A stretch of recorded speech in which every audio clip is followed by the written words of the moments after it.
Good morning, students. In alcohols, phenols, and ethers, the next topic is the preparation of ethers. So far, we have studied about the alcohols and phenols, the definitions, classification, nomenclature, methods of preparation, physical properties, chemical properties, and uses. Here, the third type of compound is ether. The preparation of ethers. First method is by dehydration of alcohols.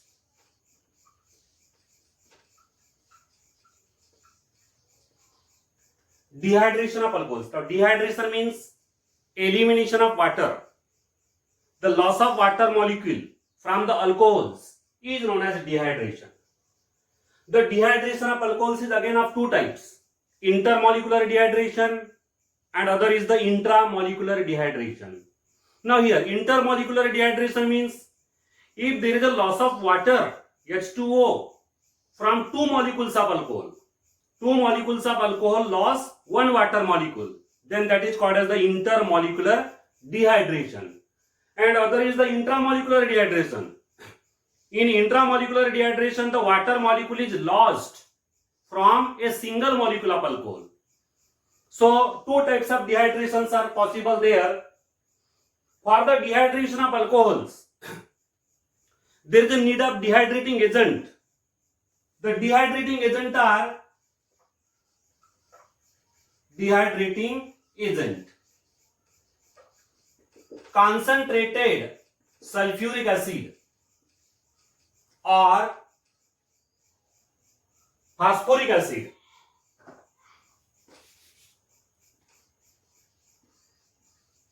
These are the well-known dehydrating agents for the dehydration of alcohols. H2SO4 and phosphoric acid. These are the dehydrating agent. They remove the water from the molecules of alcohol. The dehydration of alcohol is temperature dependent. If the dehydration of alcohol is carried out at 413 Kelvin, then here intermolecular dehydration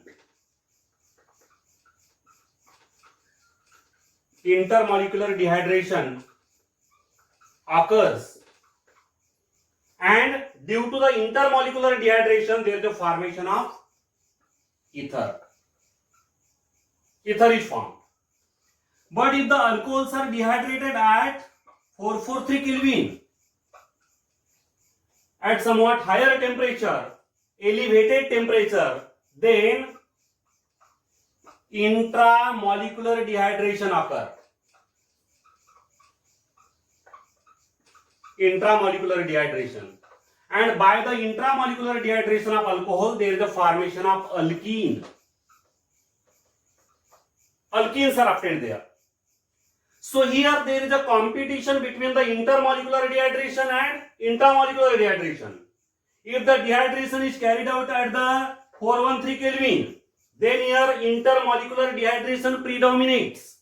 And if the dehydration is carried out at the 443 Kelvin, then intramolecular dehydration predominates. Now here for the preparation of ethers, the intermolecular dehydration must occur, and for that purpose the dehydration is carried out at 413 Kelvin. The dehydration is carried out at a temperature of 413 Kelvin. Here we can take the example, or we can take the general reaction also. ROH, general reaction. 2 moles of this alcohol are taken and heated with concentrated H2SO4 at 413 Kelvin. Then these 2 molecules of alcohol lost one water molecule, and there is a formation of ROR. That is the ether. So here alcohol get converted to ether due to the intermolecular dehydration.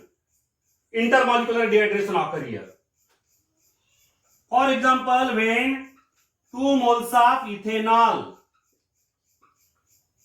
2 moles of ethyl alcohol are heated with concentrated H2SO4 at 413 Kelvin. Then there is a formation of diethyl ether. This is an ether. Its name is diethyl ether. Diethyl ether. And already you have studied the nomenclature. The IUPAC name of this ether become ethoxyethane. Ethoxyethane. Diethyl ether is obtained.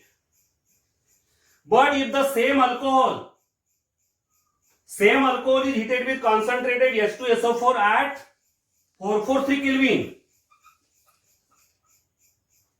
ethanol, which may also be written as CH3CH2OH, C2H5OH is also written as CH3CH2OH, and when it is heated with concentrated sulfuric acid at 443 Kelvin, then here instead of intermolecular dehydration, the intramolecular dehydration occurs.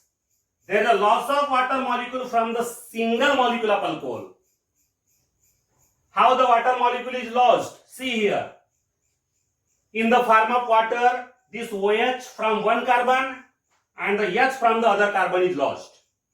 This is the OH, and the hydrogen from the second carbon, adjacent carbon, is lost, and therefore there is a formation of an alkene, CH2 double bond CH2.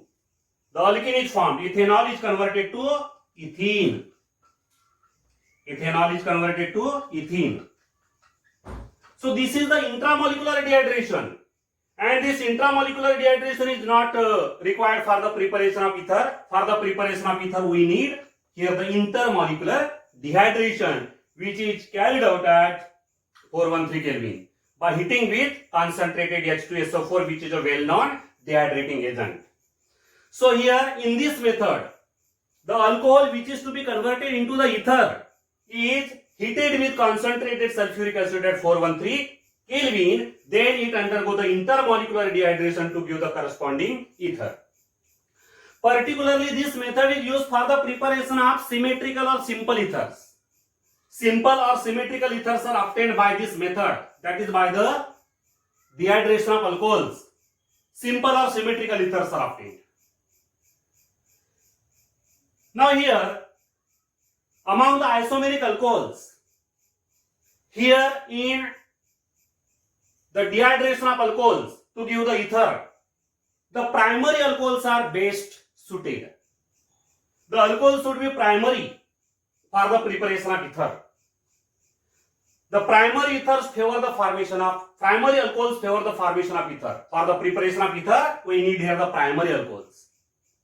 But here if the secondary or tertiary alcohol is taken, secondary or tertiary alcohol, and at a higher temperature, elevated temperature, if the temperature is elevated or increased, and instead of taking the primary alcohol, if the secondary or tertiary alcohol is taken here, then instead of formation of ether, there is a formation of alkene as a major product. Alkenes are obtained. Means here for the preparation of ether by the dehydration of alcohol, what is the best condition? What are the best conditions? Number one, the alcohol should be primary, not secondary or tertiary. Alcohol should be primary, and the second condition is the temperature should be 413 Kelvin. If the temperature is higher than 413 Kelvin, or if the alcohol is either secondary or tertiary alcohol, then instead of formation of ether, there is a formation of an alkene. And therefore here, in this method, the best conditions for the preparation of ether are the alcohol should be a primary alcohol and the temperature should be 413 Kelvin. The process or the reaction should not be carried out at the high temperature. So this is the dehydration of alcohol to give the ether. Now here, how the reaction actually occurs? What is the mechanism of this reaction? Let us study the mechanism of this reaction. Intermolecular dehydration mechanism.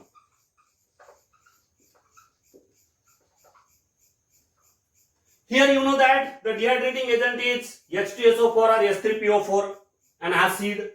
This acid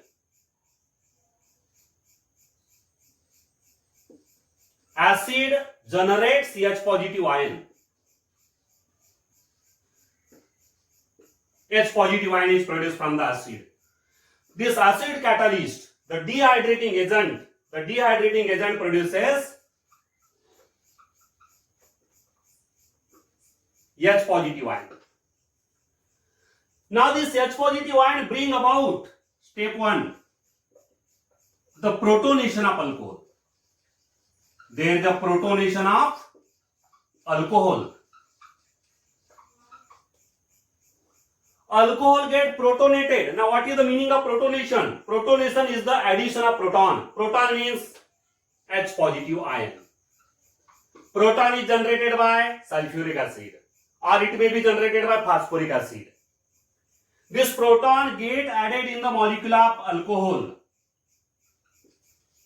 C2H5OH. This is the molecule of alcohol, and in the molecule of alcohol there are 2 lone pairs in the outermost orbit of oxygen. So there is a protonation of alcohol, that is the addition of proton.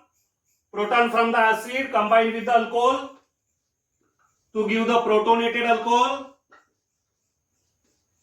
Now here H positive combined with this oxygen, and for this combination with oxygen, one of the lone pair is utilized. Out of the 2 lone pairs, 1 lone pair get used for the bond formation, new bond formation. Now there is a single lone pair on oxygen, and therefore this oxygen gets the positive charge. So this is the protonation of alcohol. Protonated alcohol is formed. Now the step 2. See here, what is the mechanism of the intermolecular dehydration? Now, this protonated alcohol may also be written in this way. See, C2H5 may be written as CH3 CH2.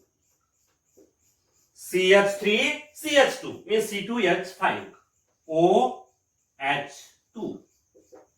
This is the protonated alcohol. In the second step, there is a nucleophilic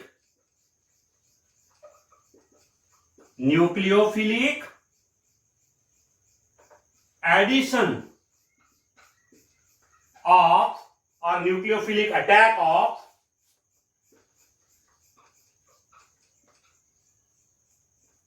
second molecule of alcohol. Second molecule of alcohol now attack on the protonated alcohol. Nucleophilic attack of the second molecule of alcohol on the protonated alcohol. Now this is the second molecule of alcohol. We can write in this manner, C2H5OH. The same molecule may be written in this way. And this is the protonated alcohol, CH3 CH2 OH2. What is this? This is the protonated alcohol. And this is the second molecule of alcohol. This step is the rate determining step or slow step, RDS. Rate determining step of the reaction. Slowest step of the reaction. So here the molecule of alcohol acts as a nucleophile.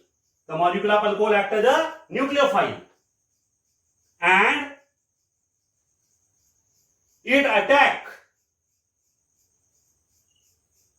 on the alpha carbon atom of the protonated alcohol. This is the alpha carbon atom of the protonated alcohol. So there is a formation of C2H5 O, C2H5O, CH2, CH3. Now during the attack of this nucleophile, this alcohol molecule is a nucleophile.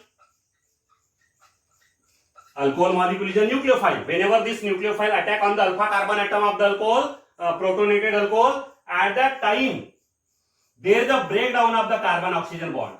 This carbon oxygen bond undergo cleavage or breakdown, and it is lost in the form of H2O. There is a loss of water. This water is lost here. And there is a formation of new carbon-oxygen bond. This is the new carbon-oxygen bond. But here, one hydrogen atom is attached to this oxygen. Now here, for the bond formation, new bond formation, this is the new bond. For the new bond formation, out of these two lone pairs, one lone pair is utilized. And therefore, only one lone pair remains behind with oxygen, and therefore it has a positive charge. So in this way, there is a nucleophilic attack of the second molecule of alcohol on the protonated alcohol. This is the protonated alcohol which is generated in the first step. In the second step, what happened? The second molecule of alcohol, which acts as a nucleophile, attack on the alpha carbon atom of the protonated alcohol. During this reaction, there is a loss of water molecule and there is a formation of this oxonium ion.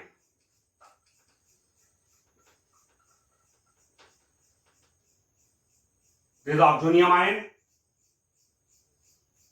Later on, there is a deprotonation. See here, deprotonation, third step.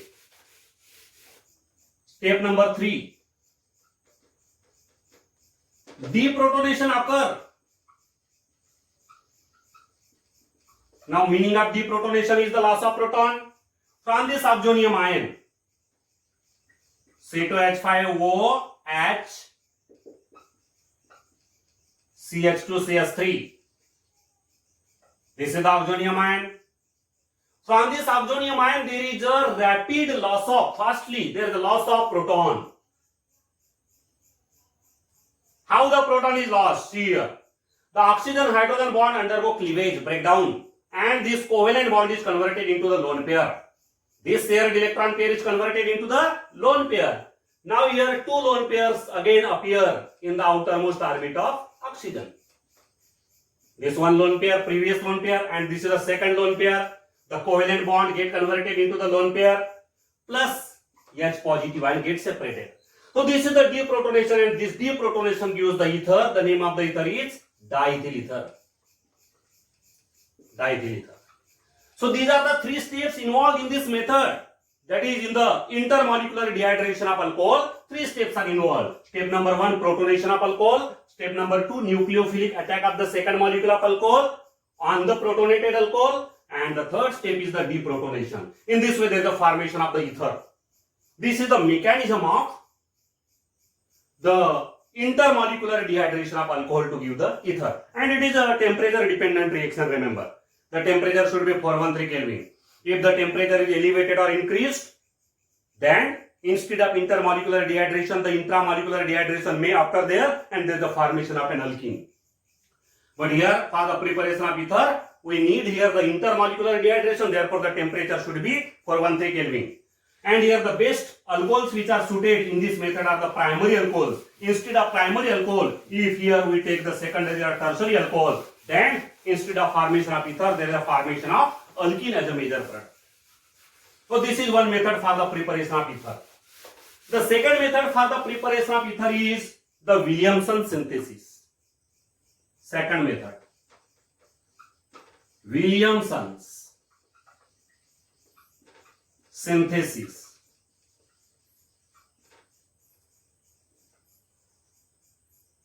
In the Williamson synthesis, 2 types of substrates are required. One is the alkyl halide, and other is the sodium alkoxide or sodium phenoxide. Alkyl halide and sodium alkoxide or sodium phenoxide. This is the sodium alkoxide, RONA. And how it is generated? See here. This is the alcohol molecule. Alcohol, ROH. In alcohol, when this hydrogen atom get replaced by sodium, then the molecule of alcohol get converted into the sodium alkoxide with the liberation of hydrogen gas. So alcohol is here converted to the sodium alkoxide, and the sodium alkoxide is required in the Williamson synthesis. This is the sodium alkoxide. Sodium alkoxide is required in the Williamson synthesis, and this sodium alkoxide is obtained in this manner. This is the preparation of sodium alkoxide from alcohol. Similarly, when phenol, this is the phenol, general formula phenol. When the phenol is reacted with sodium hydroxide, then this phenol is also converted to sodium phenoxide plus 2H2O. So this is the sodium phenoxide. Sodium phenoxide. And what we require here in the Williamson synthesis? In the Williamson synthesis, we need the alkyl halide. Alkyl halide. And this alkyl halide is reacted with sodium alkoxide or sodium phenoxide. Sodium alkoxide is obtained by the reaction of sodium metal with alcohol in this manner, and the sodium phenoxide is obtained by the reaction of phenol with sodium hydroxide in this manner. This is the sodium phenoxide which is taken here. This is the sodium alkoxide which is taken here. And when they are heated together, reacted together, then there is the formation of ether. In this way, ROR. Or to differentiate these two alkyl groups, it may be written as R dash, ROR dash. Here ROAR plus NaX.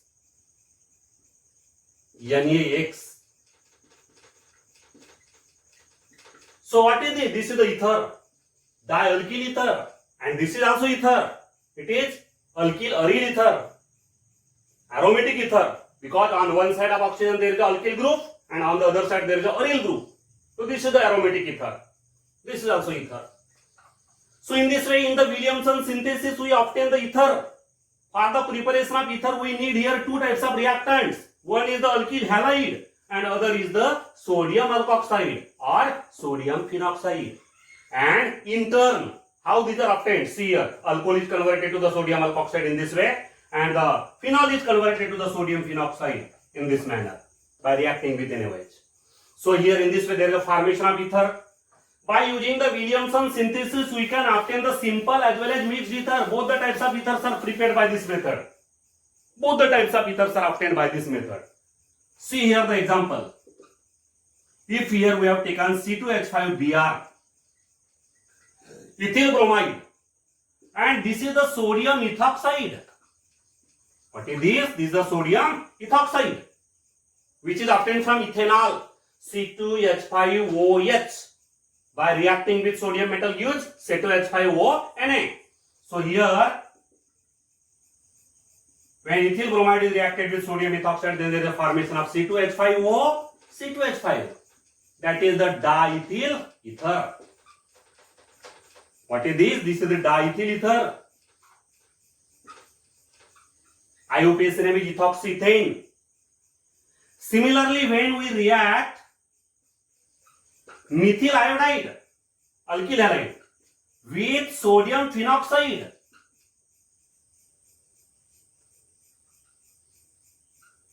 this is the sodium phenoxide which is obtained from phenol. When phenol is reacted with NaOH, it gives the sodium phenoxide. Sodium phenoxide. And this is the methyl iodide. When they are heated together, then there is a formation of an ether, CH3O, C6H5. CH3O, C6H5 plus NaI. Oh, this is also the ether. Anisole. Methyl phenyl ether. Methyl phenyl ether. Because on one side of oxygen there is a methyl group and on the other side of the oxygen there is a phenyl group. Therefore, its name becomes methyl phenyl ether. So in this way, by the Williamson synthesis, we prepare the ethers. We prepare the ethers here. Again, in the Williamson synthesis, our alkyl halide should be primary. Remember, our alkyl halide should be primary. The alkyl halide should not be secondary or tertiary. If the alkyl halide is secondary or tertiary, then instead of formation of ether in this manner, the elimination reaction predominates there. Elimination reaction occurs, and in that case, in the elimination reaction, there is a formation of alkene. Alkene is obtained. So here the best combination of the reactants for the Williamson synthesis, the best combination is the alkyl halide should be a primary. Alkyl halide should be a primary alkyl halide. Primary alkyl halide is best suited in the Williamson synthesis, and the sodium alkoxide, it may be of the tertiary alcohol. It may be obtained from the tertiary alcohol. So if we have to prepare tertiary butyl ethyl ether, to obtain the tertiary butyl ethyl ether, what we can do? See here, ethyl bromide. Ethyl bromide, when reacted with sodium tertiary butoxide, sodium, the name of this sodium alkoxide is sodium tertiary butoxide. It is obtained from tertiary butyl alcohol. It is obtained from tertiary butyl alcohol. How it will be obtained from tertiary butyl alcohol? See here. This is the tertiary butyl alcohol. From the tertiary butyl alcohol, when we replace H by Na by reacting with sodium metal, then there is a formation of sodium tertiary butoxide. So here, the reaction of ethyl bromide with sodium tertiary butoxide will give the ether CH3, CH2, O, C, CH3, CH3, CH3 plus NaBr. And the name of this ether is tertiary butyl ethyl ether. We have to name these two alkyl groups in the alphabetical order. Tertiary butyl, first letter is B, not T. You cannot take the letter of the prefix. Its first letter is B and its first letter is E. Therefore, its name becomes tertiary butyl ethyl ether. Tertiary butyl ethyl ether is obtained in this manner. For the preparation of this tertiary butyl ethyl ether, what should we do? We take ethyl bromide and sodium tertiary butoxide. Instead of ethyl bromide, if we take the tertiary halide, suppose here we have taken secondary or tertiary halide. See here. This is the tertiary butyl bromide, tertiary alkyl halide is there, and when it is reacted with sodium isopropoxide, this is the sodium isopropoxide, then or sodium ethoxide, we can take the sodium ethoxide also. So here, instead of this Williamson synthesis, that is instead of the SN2 reaction, bimolecular nucleophilic substitution reaction, instead of bimolecular nucleophilic substitution reaction, the elimination reaction will occur here. Elimination. And due to the elimination reaction of this tertiary butyl bromide, what is obtained? C. The alkene is obtained. CH3, C, CH3 double bond CH2, alkene. Alkene will be obtained there.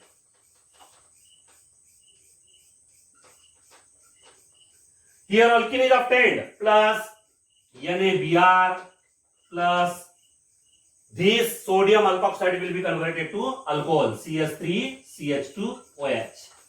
This part will be converted to alcohol.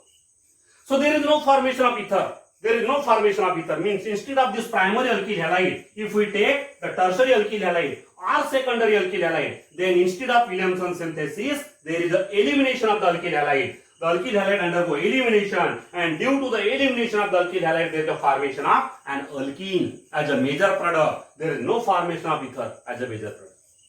Alkene is obtained as a major product. Means in this case, if the primary alkyl halide is replaced by the secondary or tertiary alkyl halide, then the SN2 mechanism, that is the bimolecular nucleophilic substitution mechanism, is replaced by the elimination reaction. the elimination reaction occur there, and therefore there is the formation of the alkene. So here the Williamson synthesis is the method which is used for the preparation of both the types of ethers, simple ethers as well as mixed ether. Simple and mixed, both the types of ethers are obtained, but care should be taken that in the Williamson synthesis our alkyl halide should be primary, not secondary or tertiary.